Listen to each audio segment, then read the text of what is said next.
bagaimana peristiwa balahan Jepang itu. Untuk menghadiri perang Jepang ini, maka pada tanggal 6 Agustus 1945 Komatom yang pertama di atas kota Hiroshima. 3 hari kemudian tanggal 9 Agustus 1945 Komatom kedua jatuhkan lagi di atas Nagasaki. Akibatnya bukan saja membawa kerugian material karena adanya beberapa tersebut dan banyaknya penduduk yang menemui ajalnya, tetapi secara politis telah mempersulit kedudukan Kaisar Hirohito karena harus dapat menghentikan peperangan secepatnya guna menghindari adanya korban yang lebih banyak lagi. Hal ini berarti bahwa Jepang harus cepatnya menyerah pada Sekutu atau Serikat. Akhirnya Jepang menyerah tanpa syarat kepada Sekutu pada tanggal 14 Agustus 1945.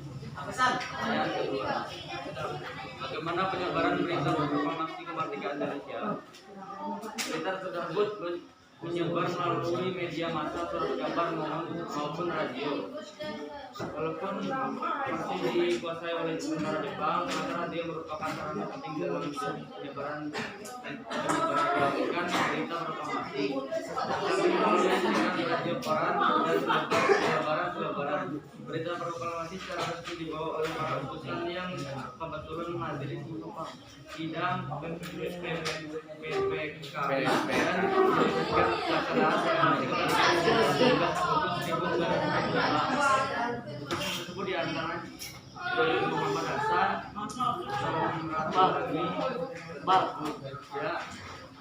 dan AA Al-Hidayah.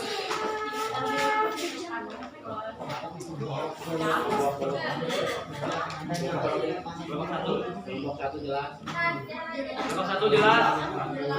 Kelompok satu. Kelompok dua, Pak. Kelompok tiga. Pertama, menyatakan kemauan bangsa Indonesia untuk menentukan nasib sendiri yang tertuang dalam kalimat pertama. Kedua, bagaimana rakyat menyambut baik dan suka kita bercerita tentang proklamasi bendera merah putih berkibar di mana-mana. Cara-cara anti imperialisme dilakukan setiap sudut negara, terutama ditujukan pada pasukan sekutu yang akan mengambil alih kekuasaan dari zaman Jepang. Rapat dilakukan di lapangan IKD 19 September 1945. Selesai. Pertanyaan untuk kelompok 3. Jelas?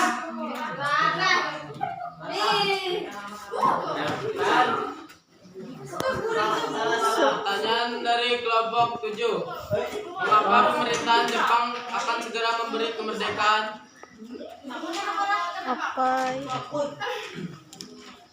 Alasannya kenapa? Setelah mengalami berbagai kekalahan dalam perang medan pertempuran Pasifik, Jepang mulai khawatir kemungkinan serangan sekutu terhadap wilayah jajahan Jepang di Pasifik, termasuk Hindia Belanda. Maka untuk tetap mendapat dukungan dari wilayah jajahannya, Jepang memberikan janji kemerdekaan terhadap wilayah-wilayah jajahannya yang disampaikan oleh PM Koiso 7 September 1944 depan Parlemen Jepang yang kemudian dikenal sebagai Janji September. Nomor 2. Bagaimana sikap golongan tua dan golongan muda?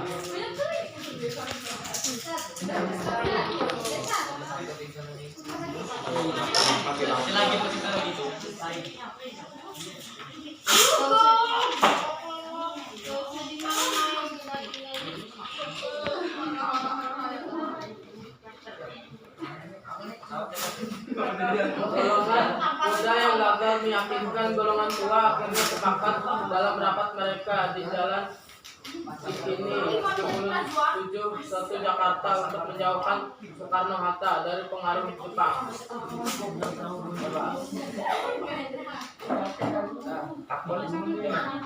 Kelompok 7 jelas. Dari kelompok 2. 1. Perang Dunia Kedua terjadi setelah apa? Perang Dunia Kedua terjadi setelah Jepang membombardir Pearl Harbor pada 7 Desember 1941. Saudara, apa peristiwa Rengas Dengklok? Peristiwa Rengas Dengklok adalah peristiwa bersejarah bagi bangsa Indonesia. Peristiwa ini terjadi sehari sebelum kemerdekaan. Peristiwa ini terjadi karena pertentangan antara golongan muda dan golongan tua dalam menentukan waktu diproklamasikan kemerdekaan Indonesia. Coba. Kelompok tua jelas. Sungguh. Bisa diulang. Bisa diulang.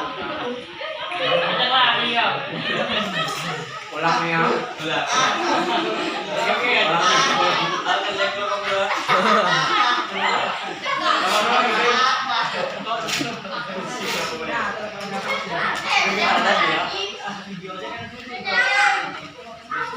Sabar.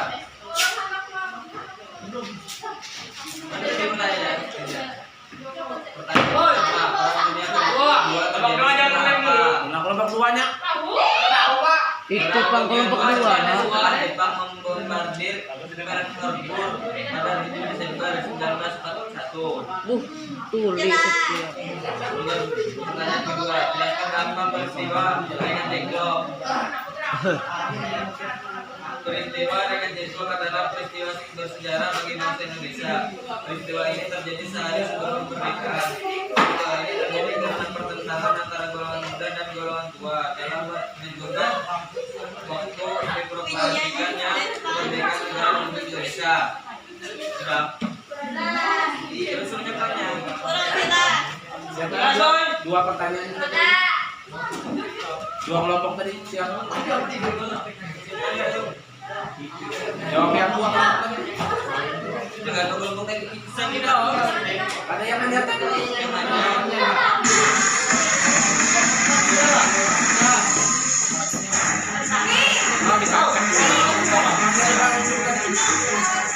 Tepat di hari ini, tanggal 16 Agustus, peristiwa penting apa yang terjadi, khususnya yang berkaitan dengan sejarah dan hari kemerdekaan kita. 16 Agustus 1945, tepatnya 71 tahun lalu, Belum masih dua adalah hari di mana kedua pemimpin besar Indonesia